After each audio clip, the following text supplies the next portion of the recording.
बिस्मिल्लाहिर्रहमानिर्रहीम अस्सलाम वालेकुम।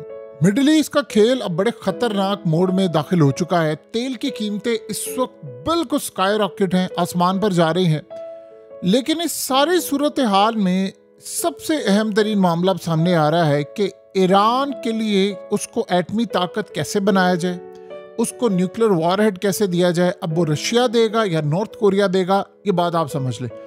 सिनेरियो ये हुआ है कि इस वक्त सबसे बड़ा सवाल अमेरिकी मीडिया में इस वक्त उठ गया है कि क्या नॉर्थ कोरिया ईरान को अपना न्यूक्लियर वॉरहेड देने के लिए जा रहा है। ये सबसे अहम डेवलपमेंट है।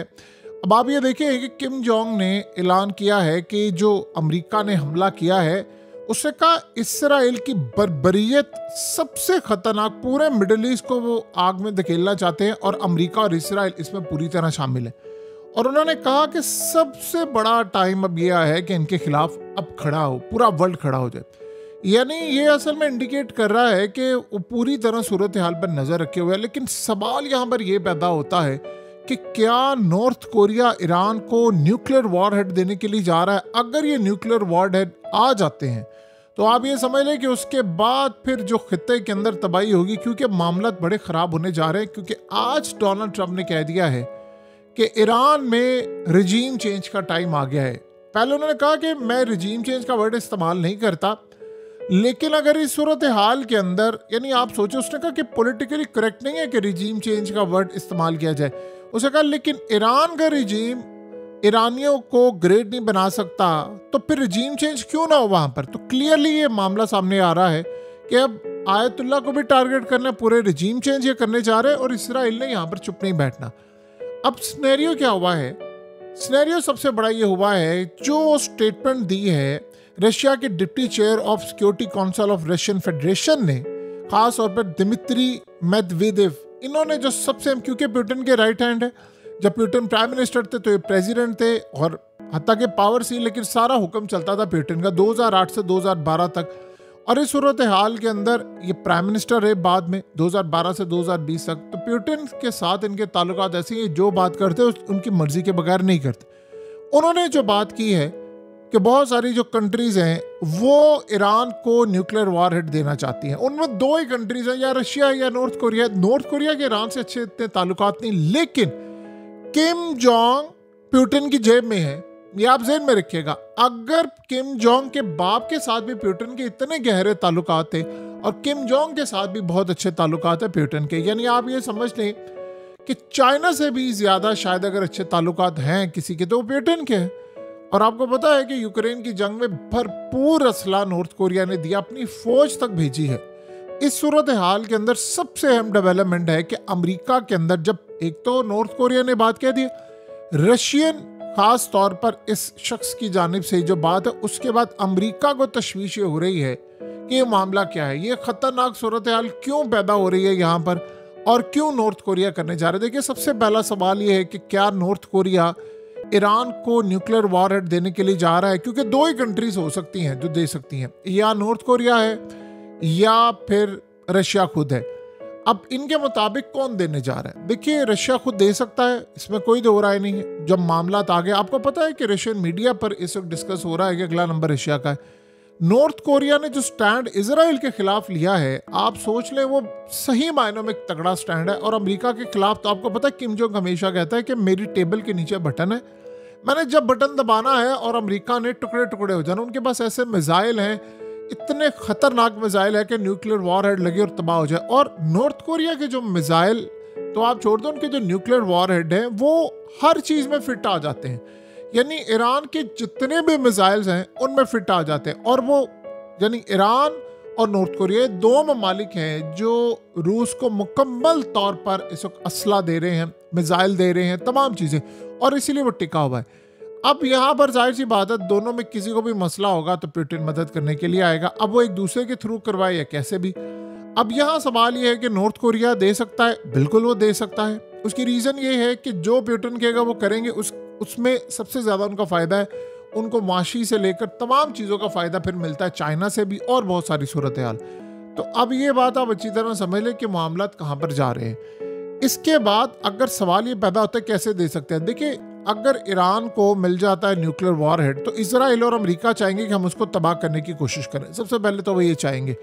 अब वो चाहेंगे कि इसको हम सरप्राइज के तौर पर इस्तेमाल करें। देखिए, इसराइल के पास 90 न्यूक्लियर वॉरहेड्स हैं। मिडिल ईस्ट में सिर्फ यही कंट्री जिसके पास इतने हैं।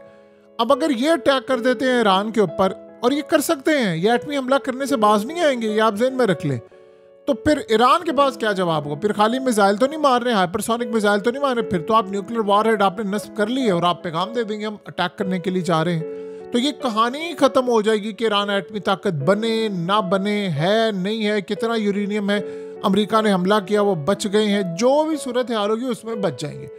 लेकिन जो सबसे अहम काम ये है कि नॉर्थ कोरिया को परवाह ही नहीं है। देखिए, दुनिया की तमाम पाबंदियां उन पर है, उनके लोग दुनिया से बाहर जा नहीं सकते, उनमें उनके मुल्क में कोई आ नहीं सकता, वो दुनिया से ट्रेड नहीं करते, अपने मुल्क में रहते हैं, और अमेरिका समेत किसी को नहीं पता उनके पास कितने न्यूक्लियर वॉरहेड है। एक आइडिया है जिसमें वो कहते हैं कि 2017 में आखिरी टेस्ट किया था और ये पॉसिबिलिटी है कि उनके पास 50 हैं या ज़्यादा है। उनके पास बहुत ज़्यादा है, लेकिन किसी को आज तक पता ही नहीं, क्योंकि कोई उनके मुल्क में जाता नहीं है, कोई वहाँ से आता नहीं है। तो नॉर्थ कोरिया एक ऐसा मुल्क है जहां पर कल्ट जैसी सिचुएशन होती है, यानी जो किम जोंग ने कह दिया है किसी को पसंद है नहीं, वही वो मानेंगे। सो लिहाजा इस सूरत हाल में अगर वो दे देते हैं तो उनको दुनिया की पाबंदियों की परवाह नहीं। ऑलरेडी वो दुनिया में सबसे ज़्यादा पाबंदियां उन पर है, ट्रैवलिंग का इनको इशू नहीं है, मामलात का उनको कोई परवाह नहीं है। सो लिहाजा इस वक्त जो सबसे बड़ी सूरत हाल पैदा हो रही है नॉर्थ कोरिया में, वो कोई भी, देखिए ये जो सिनेरियो है दुनिया में जो सब कुछ हो रहा है, ये तमाम चीज़ें पहली दफ़ा हो रही हैं।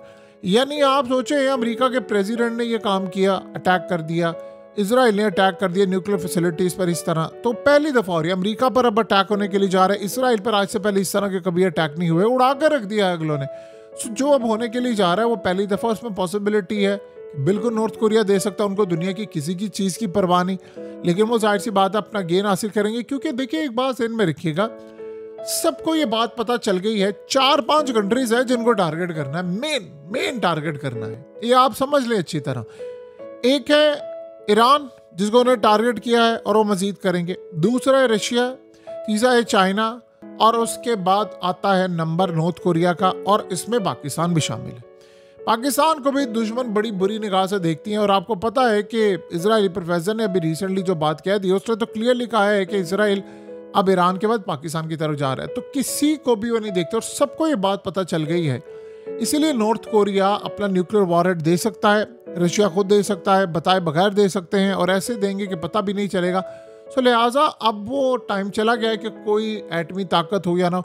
रशिया ने कम पाबंदियां फेस की हैं, नॉर्थ कोरिया कम करे। जब आप किसी को इतनी पाबंदियों में लगा देते हैं, ईरान पर तो ऑलरेडी इतनी पाबंदियां हैं और उनको तो कोई परवाह नहीं है इस बात की। सो अब ये जो मामला सामने आ रहा है, ये बात आप समझ लें, बड़ा तबाहकुन है। और ये इसराइल के खिलाफ जिस तरह किम जोंग ने स्टैंड लिया है, वो क्लियरली बता रहा है कि नफरत करता है। वो जितनी नफरत अमेरिका से करता है उससे 1000 गुना ज़्यादा शायद वो इसराइल से करता है, लेकिन उसका मेन टारगेट हमेशा अमेरिका होता है, क्योंकि अमेरिका के साथ मामलात उनके ख़राब हैं। आप ये सोचो ना कि साउथ कोरिया के पास एटमी ताकत नहीं है, लेकिन नॉर्थ कोरिया के पास है। और ये जो सूरत हाल सामने आ रही है, फ्रांस अगर ये कहे कि हम तमाम यूरोप के अंदर, यूरोपीय यूनियन में, खासतौर पर नेटो कंट्रीज में अपने न्यूक्लियर वॉरहेड नस्ब करें, वो ठीक है, लेकिन अगर रशिया दे दे या नॉर्थ कोरिया दे दे तो वो शायद इनसे हजम नहीं होते। सो इस वक्त हालात ये हैं कि इतना बोल्ड स्टांस लिया है कि जब नॉर्थ कोरिया ने और डोनाल्ड ट्रंप ने जो रिजीम चेंज ऑपरेशन की बात की है, वो तो क्लियरली बता रहे हैं लड़ाई, लोग समझ रहे हैं ना कि लड़ाई यहाँ पर ख़त्म हो गई है। खाली ये मामला नहीं है कि ईरान ने अभी जवाब देना है, और ये मामला नहीं है कि ईरान अभी अमेरिका के एयरक्राफ्ट कैरियर फौजी अड्डों पर और यहाँ इर्द गिर्द हमला करेगा। उन्होंने वैसे अपने फौजी निकालने शुरू कर दिए। मसला यहाँ पर यह है कि ईरान इस वक्त एक लंबी और तवील जंग के लिए जा रहा है, और इसमें रशिया की, देखिए पहले ईरान ने सप्लाई किए मिसाइल, अब ईरान को ज़रूरत है रशियन टेक्नोलॉजी की, क्योंकि लड़ाई बड़ी लंबी होने वाली है। और अमेरिका के खिलाफ अब आप देखेंगे खुलकर रशिया आएगा, और ये यूक्रेन की जंग बंद नहीं होगी। ये बात अब पुतिन को अच्छी तरह पता चल गई है कि इन्होंने ईरान के साथ धोखा किया। अब ईरान ने क्या बात की, उसने कहा जब अमेरिका से हम बातचीत कर रहे थे, नतीजे पर थे, तो पहले इसराइल ने हमला किया। उन्होंने कहा कि उसके बाद जब हम यूरोप से बातचीत कर रहे थे तो अमेरिका ने हमला किया। तो आप बताएं हम कहाँ पर खड़े, हम तो टेबल पर आए थे। यही नहीं ना चाहते, फसाद करवाना चाह रहे हैं और ये सब चाह रहे हैं। सो इस वक्त किसी वक्त कोई भी सिचुएशन बदल सकती है, ये बात आप अच्छी तरह समझ लें। नॉर्थ कोरिया खड़ा हो सकता है ईरान के साथ। आपको पता है रिसेंटली उन्होंने अपना ट्रेड मिनिस्टर भी भेजा था। तो जो भी सूरत हाल इस वक्त चल रही है, नॉर्थ कोरिया अगर खड़ा हो गया कि भाई हम इनको एटमी हथियार देंगे या तमाम चीज़ें देंगे, तो ये पॉसिबिलिटी है और किसी वक्त कुछ भी हो सकता है। उसके बाद अमेरिका और इसराइल चाहेंगे कि हम उसको तबाह करें, लेकिन अब शायद मामलात बिल्कुल पॉइंट ऑफ नो रिटर्न की तरफ चले गए हैं। बहुत भयानक कॉन्सिक्वेंसेस अमेरिका और इसराइल को भुगतने पड़ेंगे, बहुत ज़्यादा। इसराइल इस वक्त खुश है, लेकिन यह खुशी अब ज़्यादा देर तक रहनी नहीं है।